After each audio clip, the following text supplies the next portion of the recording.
Bonjour à tous, aujourd'hui nous vous proposons la suite de l'histoire vraie d'une missionnaire en Chine, Anne Isko. Le poste de garde, chapitre 2. Résumé du chapitre 1. La missionnaire Anne Isko enseigne et soigne des gens en Chine depuis plusieurs années. Comme de plus en plus de gens croient en son enseignement, les officiels communistes essaient de lui créer des problèmes. Un jour, en toute innocence, elle va porter une lettre dans un village voisin. Sur le trajet, elle se fait arrêter au poste de garde. Lorsque le garde a pris connaissance du message, il l'apporte à son supérieur qui décrète qu'Annie doit être fusillée pour son crime. Alors qu'en Chine, Annie attend terrorisée au poste de garde, un événement important se passe très loin de là, en Norvège, dans le petit village où Annie a grandi. Il est minuit. Sa vieille amie Helga est profondément endormie. Tout à coup, le petit-fils d'Helga, qui est en visite chez elle, fait irruption dans sa chambre à coucher. « Grand-mère, réveille-toi » crie-t-il. Helga sursaute brusquement. Que se passe-t-il? Le petit garçon pleure.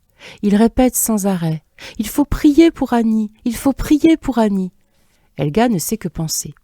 Elle connaît Annie depuis sa plus tendre enfance et en parle souvent à son petit-fils.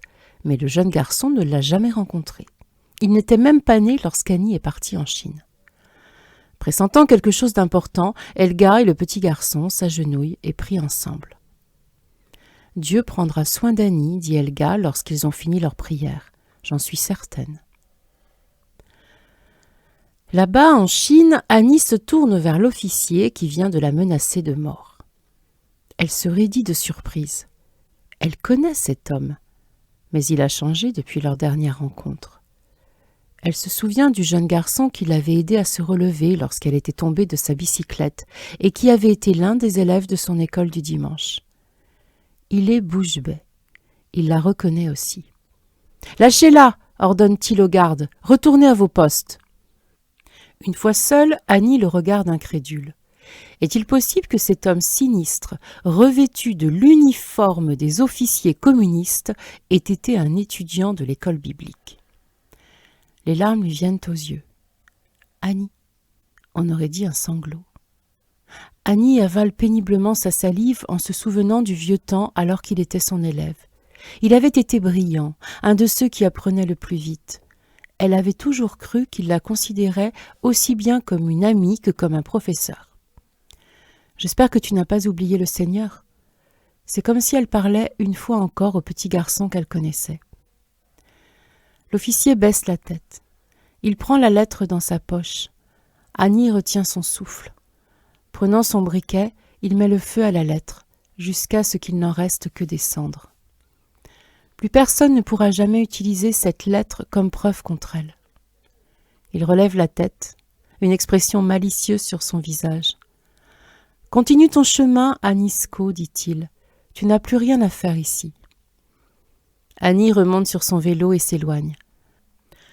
De retour dans la campagne, elle entonne des chants de louange au Seigneur, le remerciant de lui avoir sauvé la vie et de lui avoir permis de parler au jeune officier. 3 années plus tard, Annie retourne au pays pour ses vacances. Son amie Helga profite de l'occasion pour avoir une longue discussion avec elle. « Annie, lui dit sa vieille amie en hésitant un peu. « Est-ce que par hasard la date du 29 juin 1950 signifie quelque chose pour toi ?» Annie relève les sourcils, tout étonnée. « Bien sûr, c'est le jour où j'ai été arrêtée au poste de garde et où j'ai failli être fusillée. Ma vie a été épargnée ce jour-là. » Helga n'a pas l'air surprise. Bien que nous ignorions de quoi il retournait, nous savions que tu étais en danger. Puis elle lui raconte comment son petit-fils avait insisté pour qu'il prie pour elle. Helga va chercher un atlas sur lequel figurent les fuseaux horaires. Helga et Annie cherchent les 2 localités, une en Chine, l'autre en Norvège, et calculent. « C'est parfait, dit finalement Helga très calmement. Au moment même où Annie se trouvait dans le poste de garde, par cette chaude journée de juin, il était minuit en Norvège. précisément à l'instant où Annie était en danger de mort.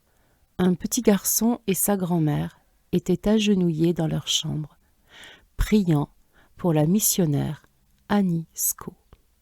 Et ce que je viens de vous lire est une histoire vraie.